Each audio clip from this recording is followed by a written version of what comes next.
नेपाଳରେ ପ୍ରକୃତିର ପ୍ରଳୟ ବନ୍ୟାରେ ଭାସିଗଲା ସବୁକିଛି। ପାଣିର ପ୍ରଖର ସ୍ରୋତରେ ଛାରଖାର ନେପାଳ। ହଜାର ହଜାର ଲୋକ ନିଖୋଜ। ମୃତ୍ୟୁର ତାଣ୍ଡବ ଚାରିଆଡ଼େ ହାହାକାର। ନଦୀ ନୁହେଁ ଯେମିତି ମାଡ଼ି ଆସିଲା ପ୍ରଳୟ। ନେପାଳରେ ଭୟଙ୍କର ବନ୍ୟା, ହିମସ୍ଖଳନ, ଭୂମିକମ୍ପ ପାଇଁ ସୁନାମି ଭଳି ମାଡ଼ି ଆସିଛି ପାଣି। ପ୍ରାଣ ହରାଇଛନ୍ତି ଶହ ଶହ ଲୋକ। ହଜାର ଏବେ ବି ନିଖୋଜ ଅଛନ୍ତି। ପ୍ଲାନେଟ୍ ଲ୍ୟାବ୍ ଜାରି କରିଥିବା ସାଟେଲାଇଟ୍ ଇମେଜରୁ ଜଣାପଡ଼ିଛି ଯେ ଏହି ବିରାଟ ହିମଖଣ୍ଡ ଏକ ବରଫ ସ୍ରୋତକୁ ପଶି ଆସିଥିଲା। ଏହାଦ୍ୱାରା ନଦୀର ସ୍ରୋତ ବନ୍ଦ ହୋଇ ରହିଥିଲା। ହଠାତ୍ ଏହା ତରଳିବା ପରେ ସୁସୁ ଗର୍ଜନ କରି ପାଣି ମାଡ଼ି ଆସିଥିଲା।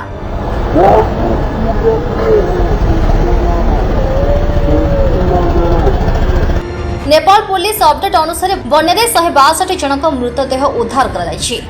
ଏ ମୃତଦେହଗୁଡ଼ିକ ରାସୁବା, ନୂଆକୋଟ, ଧାଦିଂ, ଚିତୱେନ୍, ଗୋର୍ଖା, ତୁନାହୁ ଏବଂ ନବଲପରାସି ସମେତ ଅନେକ ଜିଲ୍ଲାର ରହିଛି। ଅନେକ ଲୋକ ଏବେ ବି ନିଖୋଜ ଥିବାରୁ ମୃତ୍ୟୁ ସଂଖ୍ୟା ଆହୁରି ବଢ଼ିପାରେ।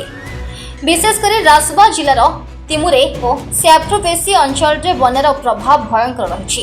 ଭୋଟେକୋସି ନଦୀରେ ହଠାତ୍ ବନ୍ୟା ଆସିବା ପରେ ପାଣି ଓ ମାଟି ପଥରର ବିଶାଳ ସ୍ରୋତ ତଳ ଅଞ୍ଚଳକୁ ମାଡ଼ି ଯାଇଥିଲା। ଅନେକ ସ୍ଥାନରେ ଯୋଗାଯୋଗ ବ୍ୟବସ୍ଥା ଭାଙ୍ଗିଯିବାରୁ ଉଦ୍ଧାରକାରୀ ଦଳଙ୍କୁ ମଧ୍ୟ ଘଟଣାସ୍ଥଳରେ ପହଞ୍ଚିବାରେ ସମସ୍ୟା ହେଉଛି। ଏହି ବନ୍ୟାରେ କେବଳ ସାଧାରଣ ଲୋକ ନୁହେଁ, ସୁରକ୍ଷାକର୍ମୀ, ହାଇଡ୍ରୋ ପାୱାର ପ୍ରକଳ୍ପର କର୍ମଚାରୀ ଏବଂ ବିଦେଶୀ ପର୍ଯ୍ୟଟକଙ୍କ ମଧ୍ୟ ଅନେକଙ୍କ ସହ ଯୋଗାଯୋଗ ହୋଇପାରୁନାହିଁ। ରିପୋର୍ଟ ଅନୁସାରେ ନେପାଳ ଓ ଚୀନର ତୀର୍ଥ ଅଞ୍ଚଳକୁ ମିଶାଇ ପ୍ରାୟ 1500 ଲୋକ ନିଖୋଜ ଥିବା ଅଧିକାରୀମାନେ କହିଛନ୍ତି। ଏଥିରେ 800ରୁ ଅଧିକ ବିଦେଶୀ ଥିବା ମଧ୍ୟ ରିପୋର୍ଟ ହୋଇଛି। ଘଟଣାର କାରଣ ନେଇ ମଧ୍ୟ ଅନୁସନ୍ଧାନ ଚାଲିଛି। ପ୍ରାଥମିକ ତଥ୍ୟ ଅନୁସାରେ ହିମାଳୟ ଅଞ୍ଚଳରେ ବରଫ ଓ ପଥର ଧସି ନଦୀ ପଥକୁ ପ୍ରଭାବିତ କରିଥିବାରୁ ହଠାତ୍ ବନ୍ୟା ସୃଷ୍ଟି ହୋଇଥିବା ଆଶଙ୍କା କରାଯାଉଛି। ତେବେ ବିପର୍ଯ୍ୟୟର ସଠିକ୍ କାରଣ ନେଇ ଅଧିକ ତଦନ୍ତ ଜାରି ରହିଛି। ବନ୍ୟା ପରେ ଅନେକ ରାସ୍ତା ଓ ବ୍ରିଜ୍ ଭାସି ଯାଇଛି।